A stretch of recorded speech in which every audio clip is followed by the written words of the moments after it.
My name is Nora Callahan, and I'm 34. 6 weeks before my wedding, my father stood in my kitchen and told me he and my mother wouldn't be coming, that the whole family had decided together to stay home and teach me humility. He said it like a gift he'd wrapped himself. I didn't argue. I said, okay. Then I watched his truck back out of my driveway, and I went back to folding napkins at my kitchen table while my coffee went cold. For 34 years, I'd been the daughter who bent, who made herself smaller so the room could stay comfortable. That afternoon was the first time I didn't. But it's what my husband did later, standing up in front of 200 guests with the band frozen mid-song, that my father will never forgive me for. Welcome back to Quiet Reckonings, where we tell the stories of people who finally stopped shrinking and the families who never saw it coming. Drop a comment and subscribe, because you'll want to be here for what comes next. I'm a hospice nurse. I've sat at more bedsides than most people meet in a lifetime, and the same regret surfaces again and again in those final weeks. Nobody wishes they'd kept quieter.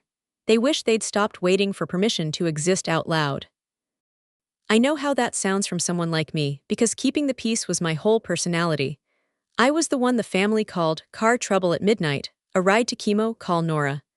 I paid for things quietly and never mentioned it, because mentioning it felt like handing someone an invoice, and you don't invoice people you love.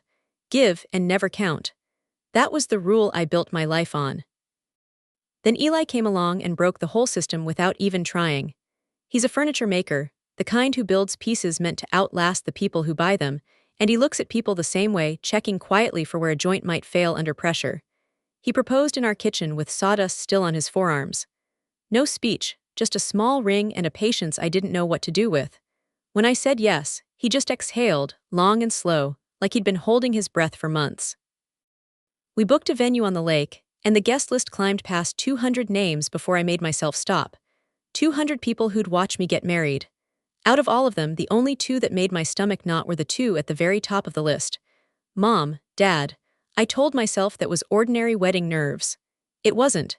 It was 34 years of pattern recognition, sounding an alarm I'd trained myself not to hear. To understand what happened, you have to understand the ledger nobody ever wrote down but everyone balanced against anyway.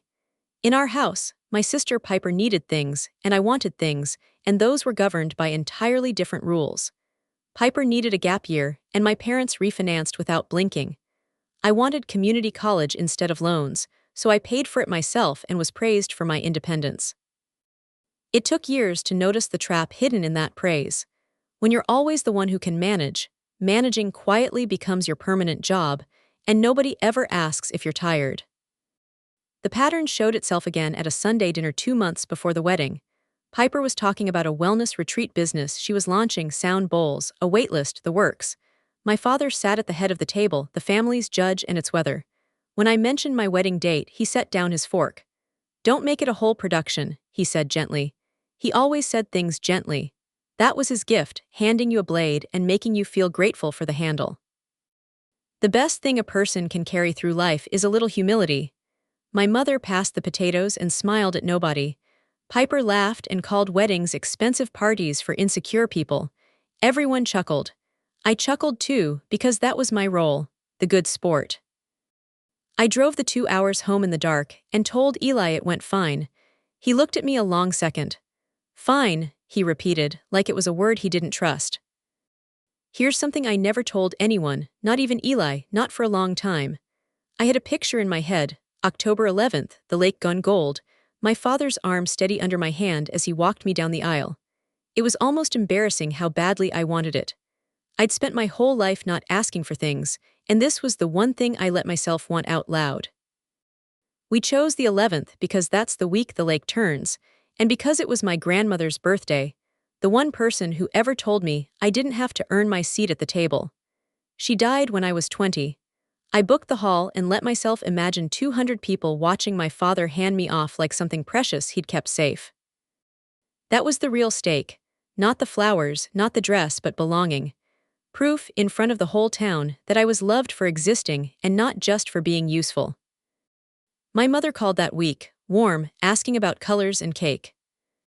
For a few days it felt like the ledger might land in my favor for once. Then, almost as an afterthought, oh, and Piper's got some news about the retreat, she wants to tell you herself. I recognized the tone underneath, someone setting a table for a conversation I hadn't agreed to have. I said that was nice. I hung up and looked at the circle I'd drawn around the 11th on my fridge calendar. I should have drawn it darker. Piper called 2 days later and led with love, the way she always did before asking for something enormous. She missed me, she was proud of me. Then she told me she'd booked her first retreat cohort full group, deposits paid, the whole launch of her business for the weekend of October 11th, my exact weekend. So here's what I'm thinking, she said, bright and breathless. You move yours back a couple weeks. It's just a party, right? Mine's a whole business. I sat down slowly and asked whether she'd checked my date before booking. A pause. I mean, I knew it was around then, she admitted. And there it was. She hadn't forgotten my date. She'd priced it in. She'd looked at the calendar, seen the one thing I wanted, and decided it was the cheapest thing to sacrifice because I was the one who always sacrificed. That was the math of my whole life, spoken aloud on a phone call. Piper, I put down deposits. I picked the 11th on purpose. She sighed like I was being difficult. You always do this, you make everything so heavy. Then the line that told me my parents were already in the room with her before I'd even hung up. Mom and Dad think it's the mature thing. They're kind of surprised you're pushing back. Kind of surprised. 3 words, and the conversation I hadn't agreed to have was already over, and I'd already lost. I didn't slam a door. I'm not built that way, and at that point I still believed this was solvable if I was just reasonable enough. So I got reasonable. I called Piper back the next morning and offered to help her find another launch weekend, found 3 open dates in November on the retreat center's own calendar, offered to fly out on my own dime to support a later cohort, offered to move our honeymoon and keep the wedding so nobody had to choose anything at all. Every option she waved away. November didn't fit her energy. A later cohort wasn't the real launch. The wedding was the thing that had to bend because in her mind it was always going to be the thing that bent. That's when I understood the shape of it. This was never a scheduling conflict. A scheduling conflict has solutions, and I just handed her 5. This was a loyalty test, and the only passing answer was for me to disappear a little, one more time, so the family could feel like itself. You're really not going to move it, she finally said, almost fascinated, like she was watching an animal do something out of character. No, I said, I'm really not. I felt strange saying it, light and sick at once, like the first step off a high dive. My father, it turned out, preferred to wait until Tuesday. My dad doesn't do angry, that's what makes him hard to fight. Angry you can push against. My father comes at you disappointed, and disappointed you can only absorb. He called that evening low and warm and terribly patient. You've always been our steady one, he said. That's why this is hard to watch. He walked me through it like a man explaining gravity to a child. Piper was fragile in ways I wasn't. A wedding was one day and family was every day. All he was asking was a little grace, a moved date, an apology to my sister. It's called humility, Nora. It's the thing that's held this family together for 40 years. I felt the whole gravity of him, the force that had shaped every choice of my life. The old part of me wanted to say yes just to keep the warmth in his voice. Instead I heard myself say, I don't think it's humility you're describing, Dad. Silence. I'd never once talked back to that voice. I think it's just me being quiet and you calling it a virtue. He let the silence sit, the way he did when he wanted you to feel the size of your mistake. Sleep on it, he said finally. You'll see it differently in the morning. I didn't. I saw it exactly the same. That, I'm learning, is what growing up actually feels like. Around 2 that morning I finally saw it clearly. This was never about a Saturday in October. If it were, my 5 compromises would have ended it. It was about who yields. In my family there had always been one person whose job was to absorb the cost so everyone else could have what they wanted.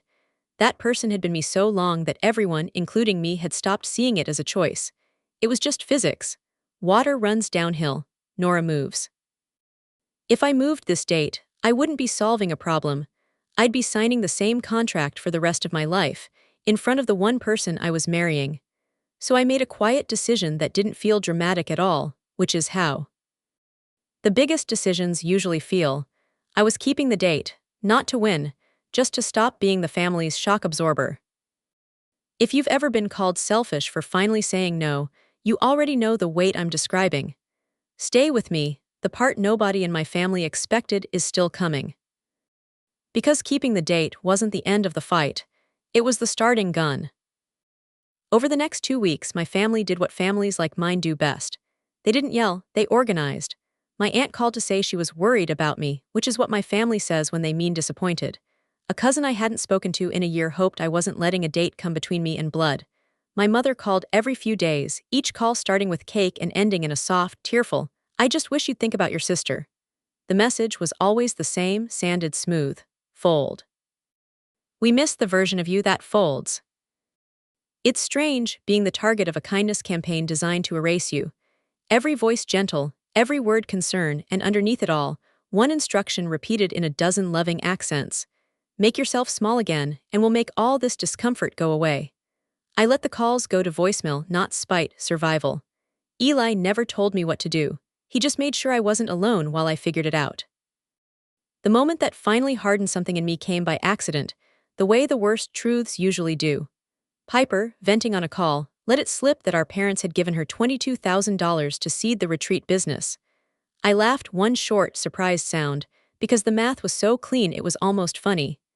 These were the same people who'd called my wedding just a party, who'd lectured me about not needing much, about the grace of carrying less. He'd written a check for $22,000 so my sister could fly strangers to an island, and in the same breath asked me to give up the one day I'd ever asked for. I wasn't keeping score. That was the whole tragedy. I never had, and they'd counted on that. The ledger only works if one person refuses to read it. I'd just read it. Humility wasn't a family value. It was a budget. It cost them nothing and cost me everything, and I'd let it happen because I loved them and thought that's what love was. That night I told Eli a story I'd never told anyone. When I was 10, I was cast as the lead in the school play, the one time I got to stand in the center of something. 2 days before opening night, Piper, 6 years old, spiked a fever the doctor couldn't explain. My parents decided the whole family should stay home, including me, so Piper wouldn't feel left out once she recovered. My father crouched to my level in my costume. "Your sister needs us. That's what a family does. The bigger person is the one who understands." I was 10, and I wanted so badly to be the bigger person, so I hung up the costume and stayed home. Her fever broke by morning. It was nothing. Nobody ever mentioned the play again. Eli was quiet a long while. Then, "You were 10. Like that settled something. Like a 10-year-old should never have been handed that bill. I realized I'd been carrying that costume my whole life, putting it on and hanging it back up every time the family needed a bigger person and looked at me. 24 more years of being the bigger person had one very specific cost. I had become very, very small. I was tired all the way down to the bone. Eli isn't a man of speeches. He communicates mostly in wood. So when he sat me down the next evening with that careful look, I braced for him to join the chorus telling me to just make peace. He didn't. He turned his coffee cup a slow half-turn, the way he does when he's choosing a board for its grain. "Every solution you offer, you're the one who pays," he said. I started to explain, I always explain, and he held up one hand, not unkindly. "I'm not done." He looked at me with something I'd never quite been given before. Not pity, respect, holding steady under weight.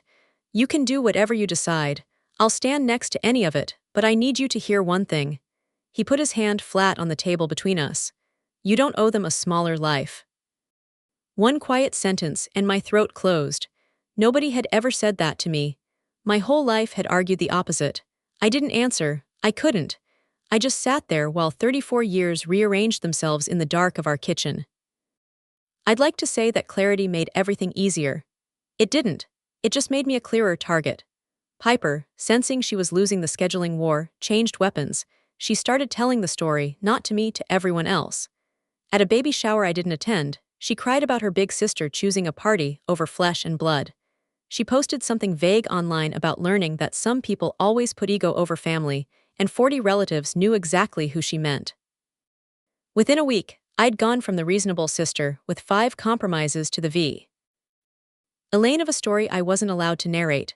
That's the loneliest part, not the accusation, but watching people who have known you your whole life decide quietly they'd rather hold the easier version. My phone got quieter. A few relatives who'd RSVP'd yes went silent. I was losing my sister, not to a fight, but to a story she found more useful than me. And the strange thing was, I couldn't fully hate her for it. She'd learned that wanting loudly enough got you flown to Bali. I'd learned that wanting it all got you called selfish. We were both just children who'd believed our parents about who we were. She got the better end of the lie.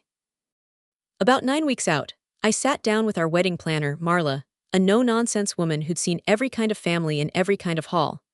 Her pen hovered over the head table because by then everyone knew the situation. She asked carefully whether we should close the gap and pretend it was intentional. I told her to keep 2 chairs right at the head table, one for my mother and one for my father, with their names on small place cards, exactly where they'd sit if they came. Nora, honey, she said gently, if they don't show, those chairs are going to be the loudest thing in the room. I said I knew.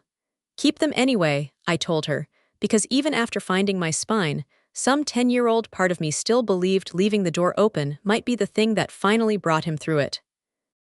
Remember those chairs. Everything that happened later happened around them. The ultimatum came 7 weeks out, delivered in person. My father drove the 2 hours up and knocked on a Sunday afternoon, and I let him in and made him coffee, because even then I couldn't stop being his daughter. He sat at my kitchen table, the same table where Eli had told me I owed no one a smaller life, and folded his hands. I've talked to your mother and to your sister. We've come to a decision as a family. If you keep this date, none of us will be there. Then the line I'll hear for the rest of my life. Sometimes the only way to teach someone humility is to let them feel what it's like to stand alone. He believed it. That's the part I need you to understand. He wasn't being cruel, not in his own mind. He thought absence was a lesson he could give me for my own good. My mother, I learned later, sat in the car the whole time. She never came to the door. I looked at my father and understood that the man asking me to be humble had never once in his life had to be. I didn't beg. I walked him to the door and said, I understand your decision and I'm keeping mine. My voice didn't shake. I watched his truck pull out, my mother a small, still shape in the passenger seat. I felt something without a word for it yet, not triumph, God, not triumph. More like the feeling after a doctor sets a broken bone. Clean, bright, sickening, and somehow the beginning of healing. When Eli got home, I finally let go, and he held me while I came apart. Later, once I could breathe, I told him the worst part. It wasn't that they weren't coming. It was that some loyal 10-year-old part of me had truly believed, right up until my father said the words that they'd choose me. They chose the lesson, I said. No, Eli said, they chose being comfortable, they just call it a lesson. I mailed the invitations knowing 2 seats might stay empty. I hand-addressed one to my parents, wrote their names in my best handwriting, sealed the date in gold inside and mailed it. Not to guilt them, I'd stopped trying to move them. I mailed it because I'd rather be the kind of person who left the door open, even against people who'd slam theirs. It was for me. It was me deciding what kind of daughter I wanted to be, regardless of what kind of parents I'd got. The Yesies stacked up Eli's warm family, my hospice friends, nearly 200 in all. From the house 2 hours south, nothing. 10 days out, the money disappeared. My parents had promised a year earlier to cover the $12,000 catering bill. Now my father called Marla directly and pulled it. The safety net I'd been standing on without even feeling it was simply gone. For one night I panicked. Eli closed the laptop. We'll cover it, he said. Trim the list, shorter bar, I'll pull from the shop account. We did $12,400 in the end, a little smaller and a lot more honest. And I noticed something. Every single thing we cut was something my parents had wanted and I'd agreed to. When they pulled their money, they pulled their taste with it, and what was left underneath was the wedding I'd actually wanted all along. My mother called 4 days before. Her voice was small and wet, and for a few minutes I got the mother I'd always wanted. She didn't think my father was right, she missed me, she'd been sick about it for weeks, she remembered the play too. Something in me cracked open with hope. So come, Mom, just come, you don't need his permie. Ession, a long, terrible silence.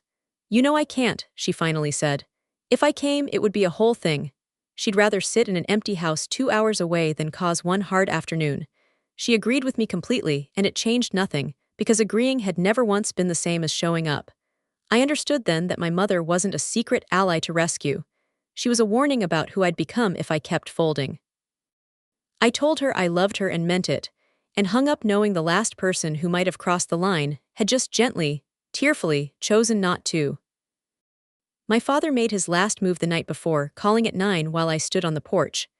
I don't want to miss my daughter's wedding, he said, almost kind. For one dizzy second, hope again. Then, so here's what we'll do. You call your sister, apologize, tell everyone the honeymoon's postponed so you can support her retreat. Show the family a little humility. Do that and I'll be there tomorrow. I'll walk you down that aisle myself. There it was, the thing I wanted most, offered at the only price he ever charged.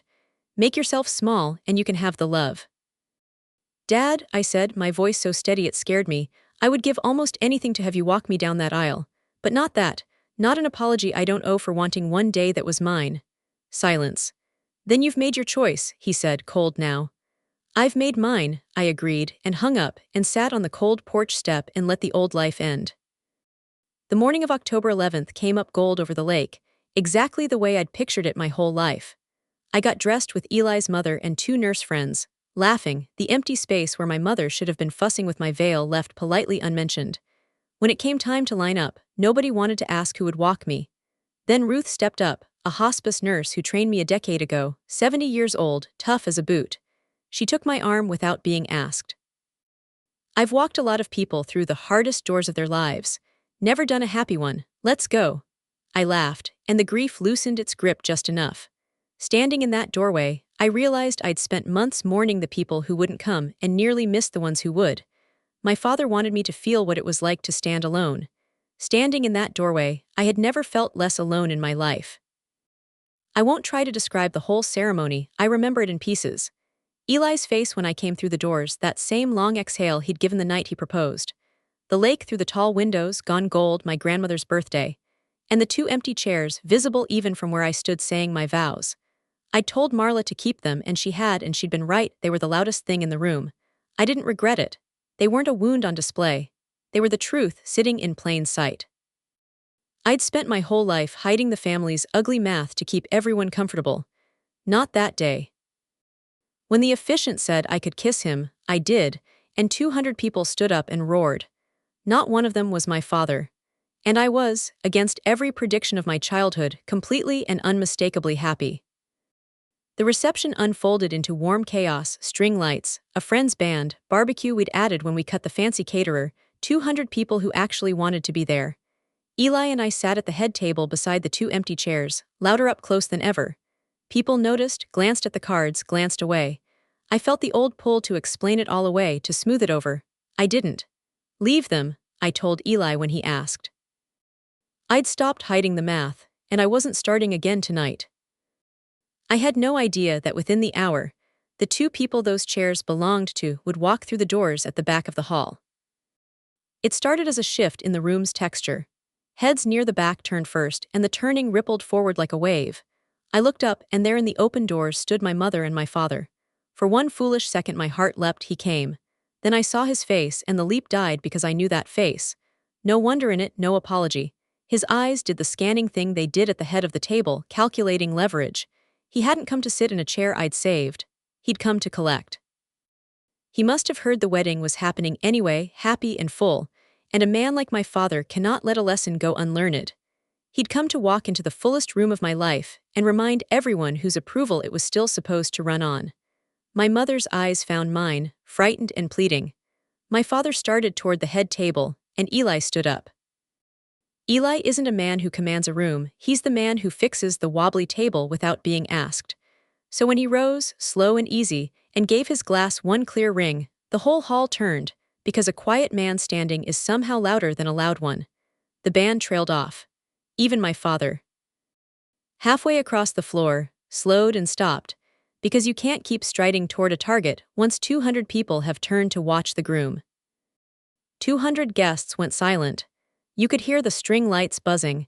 You could hear my father's shoes stop squeaking on the wood. Eli stood there in his one good suit, a man who'd probably said fewer words that whole year than his cousins said at one dinner, and let the silence stretch until every eye in the hall was on him, on the 2 empty chairs, on my father frozen mid-stride.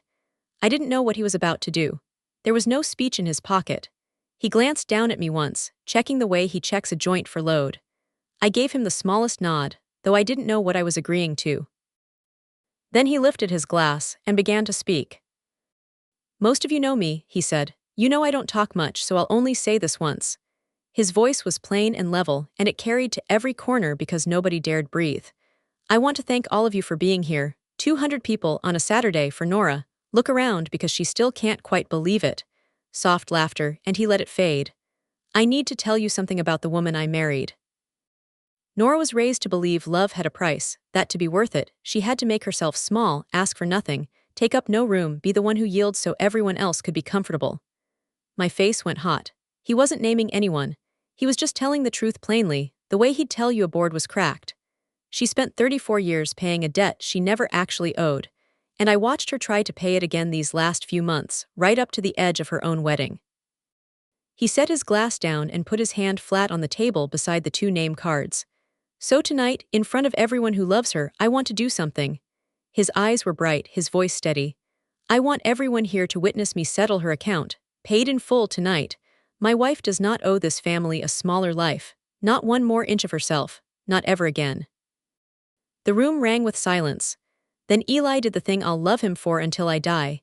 He didn't turn to my father, he didn't point. He rested 2 fingers on the backs of the 2 empty chairs and said gently to the whole room, "We kept these for you. They're still here, they always were. All you ever had to do was sit down." Nobody moved. 200 people looked from Eli to the empty chairs to the gray-suited man alone on the dance floor, and my father did what he always does when he loses control of a room, he took it back. He didn't sit. He turned to face the guests, warm and sad and reasonable, the voice that had ended 1,000 arguments before they started. "That's a lovely speech, son, but this is a family matter and families work things out." He turned that face to me. "Nora, sweetheart, we drove a long way. Your mother's been crying for weeks." My mother's chin trembled beside him. "We're standing here," he said, opening his hands to the room, generous, the good man making peace in front of witnesses. "All you have to do is stand up, tell your sister you're sorry, show a little grace, and we'll sit right down and put this behind us. As a family." It was masterful. In 3 sentences he'd turned his own boycott into my apology, made showing up into my debt, and offered the room a tidy ending that cost him nothing, and cost me only what it had always cost me. Myself. 200 people watched me.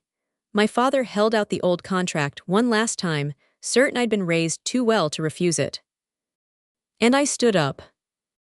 I stood up and felt every one of my 34 years come with me. My hands were steady, that still amazes me. I walked past Eli, who didn't try to stop me because he'd said his piece and this next part was mine.